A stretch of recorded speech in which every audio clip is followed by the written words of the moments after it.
अस्सलामुअलैकुम क्लास 2। आज हम कहानी पढ़ेंगे और हमारी कहानी है शेर और गधा। अब हम इसकी रीडिंग करते हैं। एक गधे को कहीं से शेर की खाल मिली। खाल देखकर उसे एक शरारत सूझी। उसने खाल पहनकर लोगों को डराना शुरू कर दिया। लोग उससे डरते तो गधा बहुत खुश होता। इस तरह कई दिन गुजर गए। एक दिन इत्तेफाक से खाल उसके जिस्म से गिर गई और उसका भेद खुल गया। भेद क्या होता है? राज। लोगों ने गधे को पकड़कर इसकी खूब पिटाई की। नतीजा शरारत का अंजाम बुरा होता है।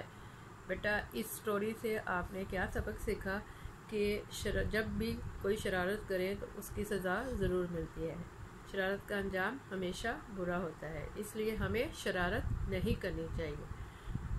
अब हम मज़मून की रीडिंग करते हैं। मज़मून है मेरी दोस्त। मेरी दोस्त का नाम आमना है।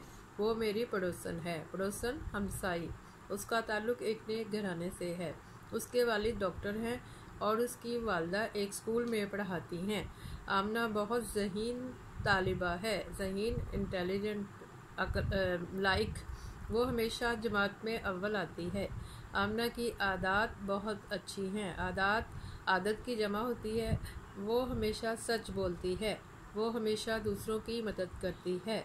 वो बड़ों का अदब करती है। आमना 5 वक्त की नमाज बाकायदगी से अदा करती है। आमना पढ़ाई में मेरी मदद करती है। आमना खेलों में भी बहुत दिलचस्पी लेती है। मैं और आमना मिसाली दोस्त हैं। मिसाली दोस्त है यानी जिनकी एग्जाम्पल दी जाए कि ये बहुत अच्छे दोस्त हैं। आमना और मैं मिसाली दोस्त हैं।